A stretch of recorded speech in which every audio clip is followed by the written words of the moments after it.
Hello students. आज हम लोग रियल नंबर्स में और भी प्रॉब्लम्स को डिस्कस करेंगे। ये क्लास 10th के जो स्टूडेंट्स हैं उनके लिए बहुत हेल्पफुल है। जो आप लोगों का आर डी शर्मा ये एग्जाम्पलार से जुड़ा हुआ जो प्रॉब्लम्स है उसको मैंने प्रीवियस वीडियोस में कवर किया है। आज के वीडियोस में भी उसी से जुड़े हुए और भी सवालों को मैं लूँगा। मैं स्टार्ट करता हूँ सबसे पहले फंडामेंटल थ्योरम ऑफ अर्थमेटिक के ऊपर। ये मैंने पहले भी आप लोगों को पढ़ाया हुआ है, मैं दोबारा इसको एक थोड़ा सा तेज़ी से ये बता देता हूँ। फंडामेंटल थ्योरम ऑफ अर्थमेटिक जो है वो उसके लिए सबसे पहले आप कंपोजिट नंबर के बारे में बात करेंगे कि कंपोजिट नंबर क्या होता है। तो आप कंपोजिट नंबर को पहले जान लें, और कंपोजिट नंबर को जानने के लिए आपको प्राइम नंबर जानना पड़ेगा। तो मुझे विश्वास है कि आप लोगों ने पुरानी वीडियो देखी होगी, तो उसमें आपको ये सारी बातें क्लियर होंगी। मैं रिपीट कर देता हूँ। प्राइम नंबर वो नंबर्स होते हैं जिसके सिर्फ और सिर्फ दो फैक्टर होते हैं, और वो दोनों भी नंबर खुद होता है और वन होता है। इसके अलावा कोई और दो फैक्टर्स नहीं होते हैं उसके। जैसे कोई भी नंबर आप ले लें, उसके सिर्फ दो ही फैक्टर होने चाहिए, और वो दोनों फैक्टर भी सिर्फ या तो वन होगा और या तो जो नंबर आपने लिया है वही होगा। इसके अलावा कोई और फैक्टर नहीं होगा। अगर कोई और फैक्टर हुआ तो वो प्राइम नंबर की कैटेगरी में नहीं आएगा।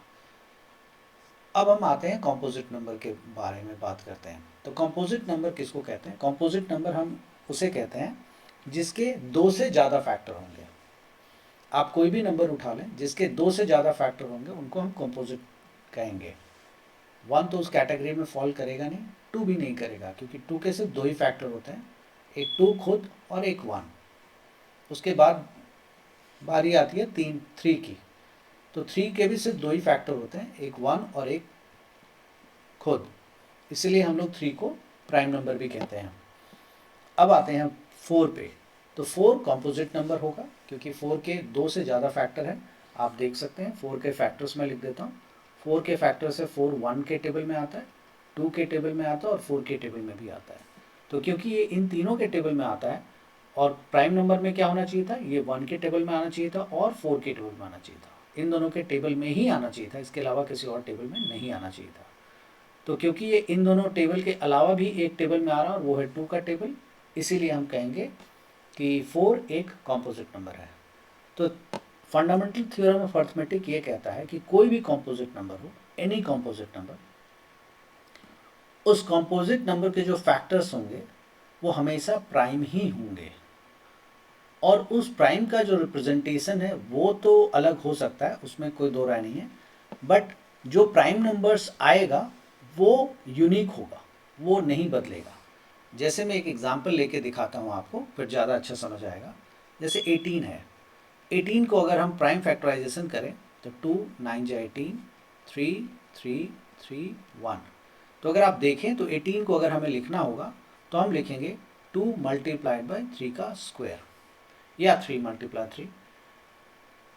अब आप देखें कि 18 के दो फैक्टर्स हैं, मतलब दो इन द सेंस कि नंबर के टर्म्स में सिर्फ 2 और 3 दिख रहा है। वैसे तो 3 दो बार आ रहा है, तो ऑफ कोर्स तो यहाँ पे 2, जो ये 2 दिख रहा है आपको और ये जो 3 दिख रहा है, इसका ऑर्डर बदल सकता है। ऑर्डर मतलब 2 इंटू 3 का स्क्वायर की जगह अगर हम चाहें तो 3 का स्क्वायर इंटू 2 लिख सकते हैं। ऑर्डर चेंज हो सकता है, बट कोई और दो नंबर्स को कोई और प्राइम को मल्टीप्लाई करके 18 आप नहीं ला सकते। यही दो ऐसे प्राइम नंबर हैं, 3 और 2। 3 कितनी बार आया वो अलग बात है, बट प्राइम तो दो ही है ना, 3 और 2। 3 का रिपीटेशन बहुत बार हुआ, दो बार हुआ, उसकी बात मैं नहीं कर रहा हूँ। तो लेकिन यही दो नंबर है जिसको मल्टीप्लाई करके आप, यही दोनों प्राइम नंबर है जिसको मल्टीप्लाई करके आप 18 ला सकते हैं। तो ये प्राइम नंबर की बहुत अच्छी प्रॉपर्टी भी है इनफैक्ट, कि कोई भी नंबर, ये मैंने आपको रियल नंबर्स के पुराने वीडियोस में बता रखा है कि कोई भी नंबर जो है, कोई भी आप चुन लीजिए, कोई भी नंबर जो आपको अच्छा लगता हो, कोई भी नंबर जैसा भी हो, हम उसको चाहेंगे तो चाहेंगे नहीं, अगर हम उसका प्राइम फैक्टराइजेशन करेंगे तो वो नंबर बन जाएगा। मतलब कोई भी नंबर आप चुन लें, आपको जो अच्छा लगता हो आप चुन सकते हैं। उस नंबर का जब प्राइम फैक्टराइजेशन करेंगे हम, तो बड़ा इंटरेस्टिंग फिनोमेना सामने आता है कि हर नंबर प्राइम नंबर्स को मल्टीप्लाई करके ही बनता है। जैसे इस केस में 18 जो है प्राइम नंबर्स को मल्टीप्लाई करके बना है, जैसे 2 और 3, 3 दो बार आया है तो आप कह सकते हैं 2 3 3। इन तीनों नंबर को, या नंबर तो एक्चुअली में दो है, मुझे बार बार दो ही बोलना पड़ेगा, रिपीटेशन जरूर है। तो 2 और 3 को ही मल्टीप्लाई करके 18 बना है। इसी तरह से आप कोई भी नंबर ले सकते हैं, आपकी अपनी मर्जी का ले सकते हैं, आपको जो अच्छा लगता है। लेकिन जब आप उसका प्राइम फैक्टराइजेशन करेंगे तो आपको पता लगेगा कि यार ये नंबर बनने के लिए तो सिर्फ प्राइम नंबर की जरूरत थी। प्राइम नंबर, बहुत सारे प्राइम नंबर को मल्टीप्लाई कर देंगे तो वो नंबर बन जाएगा। तो ये फंडामेंटल थ्योरम ऑफ अरिथमेटिक है। एक दूसरी प्रॉपर्टी मैं आज आपको पढ़ाऊंगा और वो बहुत इंपॉर्टेंट, इनफैक्ट ये थ्योरम ही है, कि अगर P एक प्राइम नंबर है, P is a prime number, P is a prime,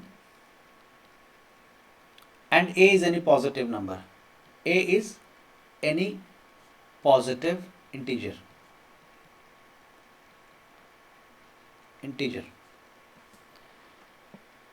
and if P divides A square, इस तरह से लिखा जाता है, P divides A square, this is how you right.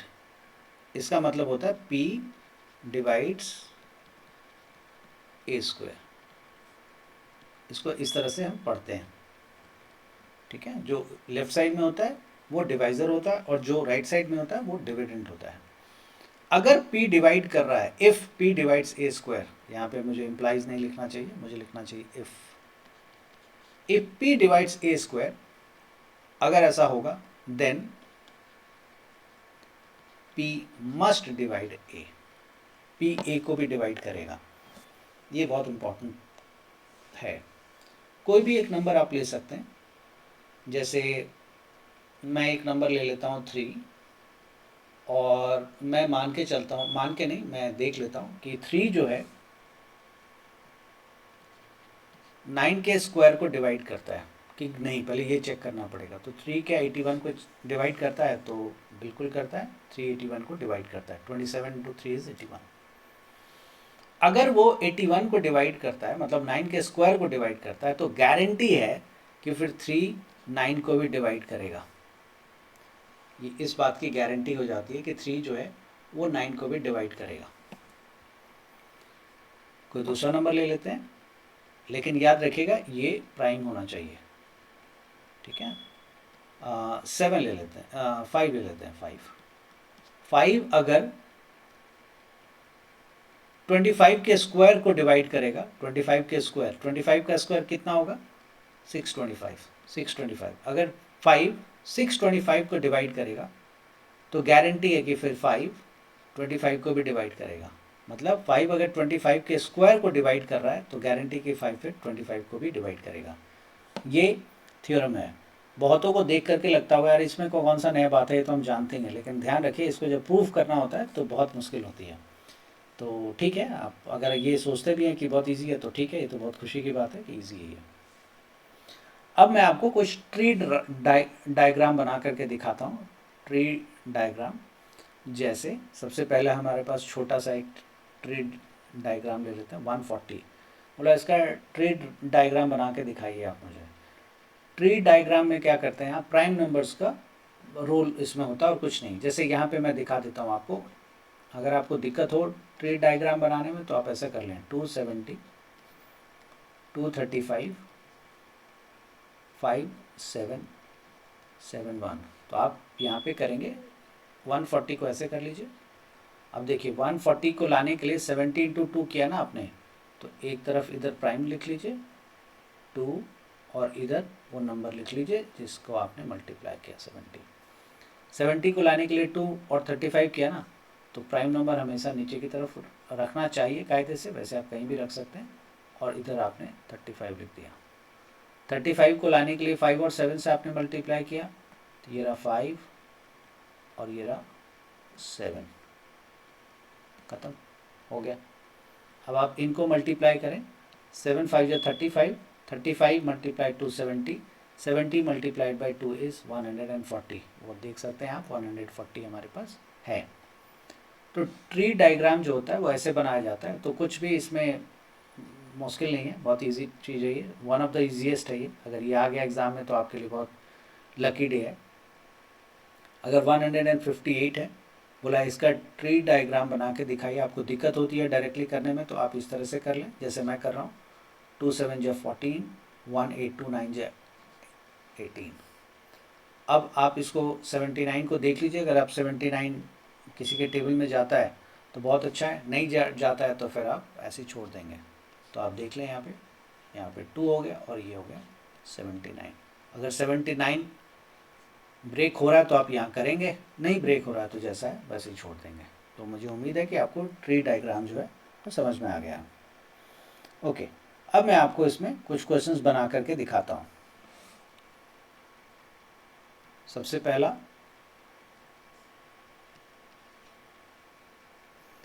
बोला गया है कि चेक करना है हमें 7 × 11 × 13 + 13 एंड 7 × 6 × 5 × 4 × 3 × 2 × 1 + 5, ये दो के दोनों कॉम्पोजिट है या नहीं है। तो हम जानते हैं कि कंपोजिट नंबर किनको कहा जाता है। कंपोजिट के लिए सिर्फ और सिर्फ हमको ये चेक करना होता है कि इसके 2 से ज़्यादा फैक्टर हैं कि नहीं है। Let's check. इस नंबर में अगर आप देखना चाहेंगे तो देखिए 13 इस वाले पोर्शन में भी है और यहाँ पे भी है, तो आप 13 दोनों में कॉमन निकाल लीजिए। 13 अगर आप कॉमन निकाल लेते हैं तो बचेगा 11 × 7 + 1। हालांकि यहीं पे ये काफ़ी है कहना, लेकिन ठीक है फिर भी मैं और आगे बना देता हूँ। 13 × 77 + 1 78। अब आप देख सकते हैं 13 × 78 आप मल्टीप्लाई करना चाहते हैं आप करके भी देख सकते हैं, लेकिन इससे ज़्यादा ज़रूरत ही नहीं है आपको। इसके अलावा अगर मान लीजिए कोई भी नंबर होगा, हमारे लिए ये इम्पोर्टेंट नहीं है क्या नंबर है, कोई भी नंबर होगा, जो भी नंबर होगा। आपको प्राइम नंबर के लिए तो यही बताया गया ना कि 1 उसका फैक्टर होगा और वो नंबर उसका फैक्टर होगा, यही तो बताया है। इसका एक फैक्टर तो 1 भी होगा ही, प्राइम नंबर है तो अगर है तो एक फैक्टर तो 1 भी होगा, ये तो मानते हैं आप। और दूसरा फैक्टर 13 × 78 है तो एक फैक्टर 13 भी हो गया और दूसरा फैक्टर 78 हो गया। जबकि 78 में से भी हम बहुत सारे फैक्टर चाहेंगे तो बना लेंगे, लेकिन उसको हम देख ही नहीं रहे, उसकी ज़रूरत ही नहीं है हमें। एक फैक्टर तो 1 होगा ही होगा, प्राइम नंबर है तो होना ही चाहिए, कोई भी नंबर है तो होना ही चाहिए, इसमें तो कोई शक नहीं है, 1 तो सबका ही फैक्टर है। तो एक फैक्टर आपका 1 हो गया। दूसरा फैक्टर 13 हो गया, क्योंकि 13 मल्टीप्लाइड बाय, अगर मान लीजिए 2 × 3 लिखा हुआ तो 2 को आप कहेंगे ना फैक्टर, 3 को भी फैक्टर कहेंगे। उसी तरह से 13 एक फैक्टर हो गया और 78 एक फैक्टर हो गया। तो क्या ये फैक्टर 2 से ज़्यादा नहीं हो गया? 2 से ज़्यादा तो हो गया ना। तो क्लियर है कि कभी भी 2 से ज़्यादा फैक्टर, और वो भी क्या, तो 1 और नंबर इटसेल्फ, इसके अलावा कोई भी अलग फैक्टर है तो वो प्राइम नंबर नहीं है, वो सारे का सारा कॉम्पोजिट नंबर है। तो क्लियर है कि ये एक कॉम्पोजिट नंबर है। क्यों क्लियर है? आप रीजन क्या देंगे? लिखेंगे it has more than 2 factors therefore it is composite number. काफ़ी है ये। इसमें भी आप देखेंगे ऐसे ही करेंगे, 5 कॉमन निकाल लीजिए, फिर आप 7 6 जा 42, 42 multiplied by 4 multiplied by 3 multiplied by 2 कर लें।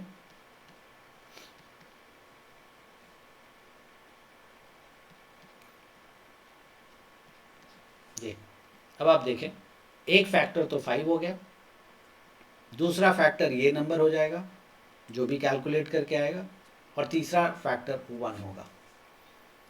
मुझे उम्मीद है कि आप फैक्टर का मतलब समझ रहे हैं यहाँ पे क्या है। 3 अलग, चलिए मैं ऐसे लिख देता हूँ, एक 5 हो गया, इसको मल्टीप्लाई करके मान लेते हैं थोड़ी देर के लिए, बस एजम्पशन कर लेते हैं कि 256 आ गया, मान लेते हैं, और ये हो गया 1। तो 3 फैक्टर है ना। अब आप बोलेंगे 1 कहाँ से आया? तो 1 इसलिए आया क्योंकि हर नंबर का फैक्टर होता है 1, तो जो भी नंबर रहा होगा 1 तो उसका फैक्टर रहेगा ही रहेगा। तो 3 नंबर हो गया ना ये। अब अगर 3 नंबर है तो ये प्राइम कैसे रहा बताइए आप मुझे। प्राइम होने के लिए तो सिर्फ 2 फैक्टर होना चाहिए, वो कि एक नंबर खुद और दूसरा 1। तो यहाँ 1 है, ये बात तो ठीक है। अब नंबर क्या है ये तो हमें पता नहीं, लेकिन मान लेते हैं कि नंबर कुछ होगा, हमें नहीं पता। लेकिन जो भी होगा, अगर वो नंबर 256 ही है, चलिए यही मान लेते हैं, तो ये भी हो गया, ये भी होगा, और साथ में एक और भी तो आ गया। ये कहाँ से आ गया?